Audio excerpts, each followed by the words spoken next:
네, 오늘 딥다이브에서는 돈과 권력의 미래가 얽힌 흥미로운 이야기를 좀 해볼까 합니다. 바로 미국이 민간 기업의 스테이블 코인, 이걸 활용해서 어떻게 디지털 시대에도 달러 패권을 지키고 심지어 더 강화하려고 하는지 그 전략 보고서를 한번 파헤쳐 볼 텐데요. 이게 단순히 기술 트렌드 이야기가 아니고요. 거대한 지정학적 게임판의 변화를 읽는 그런 시간이 될 겁니다.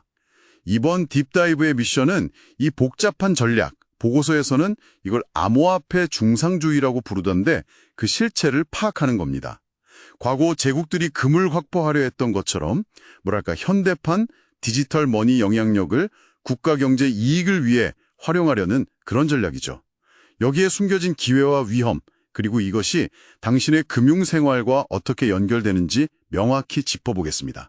자, 바로 뛰어들어 보죠. 네, 그 핵심 전략은 크게 두 갈래로 볼 수 있습니다. 첫째는 달러의 가치가 고정된 스테이블 코인을 통해서 국제 결제망에서 달러의 영향력을 더 빠르고 효율적으로 확산시키는 거고요. 그리고 둘째는 이게 정말 주목할 부분인데 이 스테이블 코인 발행사들이 준비금 대부분을 미국 국채로 보유하도록 유도하는 겁니다. 그러니까 민간의 혁신 기술을 이용해서 달러 사용을 늘린다. 근데 동시에 미국 정부의 그 막대한 부채를 소화할 새로운 수요처까지 만들어낸다는 거군요. 와, 정말 대담하면서도 아주 치밀한 설계인데요. 맞습니다. 그 보고서에서도 언급된 것처럼 테더 같은 회사는 이미 1,200억 달러가 넘는 미국 국채를 보유하고 있다고 하죠. 전체 스테이블 코인 시장이 앞으로 수조 달러 규모로 성장할 잠재력이 있다고 보면 이건 정말 엄청난 규모의 국채 수요 기반이 될 수 있습니다. 그리고 이걸 제도적으로 뒷받침하려는 움직임이 바로 그 지니어스 법안, 지니어스 액트 같은 법안 발의로 나타나고 있는 거고요. 이 법안은 스테이블 코인 발행을 명확히 규제하고 감독하려는 그런 목적을 가지고 있습니다. 이게 단순히 암호화폐 업계만의 이야기가 아니군요. 그럼 전통 금융 강자들, 그들의 움직임은 어떻습니까? 그 점이 정말 중요합니다. 비자, 마스터카드, 또 JP모건 같은 기존 금융 대기업들이 이 시장에 아주 적극적으로 뛰어들고 있거든요. 이건 스테이블 코인이 더 이상 변방의 기술이 아니라 글로벌 금융 시스템의 주류로 편입되고 있다는 아주 강력한 신호입니다.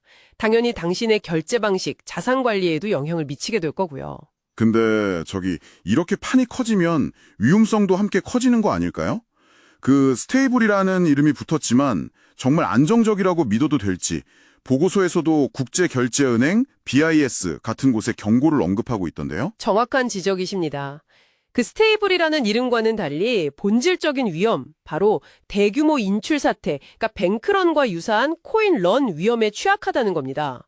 만약 특정 스테이블 코인에 대한 신뢰가 갑자기 흔들려서 사람들이 대규모로 달러 환전을 요구하면 어떻게 될까요? 발행사는 준비금으로 쌓아둔 미국 국채를 급하게, 그것도 대량으로 매각해야 할 수도 있습니다. 아찔한 시나리오네요. 그 정도 규모의 매각이라면 미국 국채 시장 전체를 흔들고 이게 국제 금융 시스템에까지 충격을 줄 수 있겠군요. 2022년 테라루나 사태는 담보 없는 모델의 위험을 보여줬다면 이건 담보가 있어도 그 규모 자체가 새로운 시스템 리스크가 될 수 있다는 그런 경고로 들리는데요. 그렇습니다. 담보자산이 미국 국채라는 점이 오히려 역설적으로 더 큰 위험을 내포할 수 있다는 거죠. 미국의 이런 공격적인 암호화폐 중상주의 전략에 다른 주요국들은 그럼 어떻게 대응하고 있나요? 그냥 가만히 보고만 있진 않을 텐데요. 당연히 각자 분주하게 움직이고 있습니다. 예를 들어 유럽연합, EU는 미카라는 강력한 규제 프레임워크를 통해서 달러 기반 스테이블 코인이 유로존 경제를 잠식하는 걸 막으려는 다소 방어적인 자세를 취하고 있습니다. 자체적인 디지털 유로 개발에 더 힘을 싣는 모습이고요. 반면에 중국은 좀 더 복합적인 전략을 쓰는 것 같아요.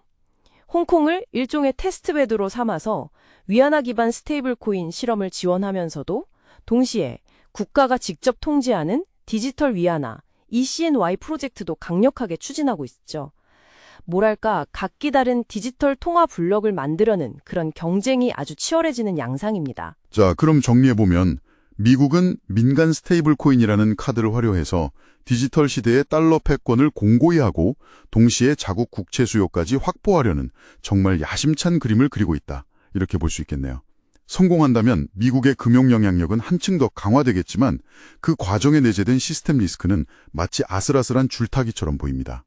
실패했을 때 파장은 정말 상상하기 어렵고요. 네, 결국 이 전략의 성패는 기술 자체보다는 미국이 설정한 규칙과 표준을 다른 나라들이 얼마나 받아들이게 만드느냐, 여기에 달려 있을 겁니다. 앞으로는 기술 경쟁보다는 규제와 외교가 더 중요한 전쟁터가 될 가능성이 높다고 봅니다. 오늘 딥다이브가 이 복잡하고 또 중요한 변화의 큰 그림을 이해하시는데 조금이나마 도움이 되었기를 바랍니다. 마지막으로 한번 생각해볼 질문을 던져봅니다. 민간 기업의 재무 건전성이 국가 재정의 안정성과 이렇게까지 깊숙이 연결될 때 만약 예상치 못한 위기가 닥친다면 정부는 과연 어떤 선택을 하게 될까요? 그리고 이 스테이블 코인이 창출하는 거대한 국채 수요가 장기적으로 미국의 재정 운영 방식을 어떻게 바꿔놓을까요? 한번 곱씹어 볼 만한 질문인 것 같습니다.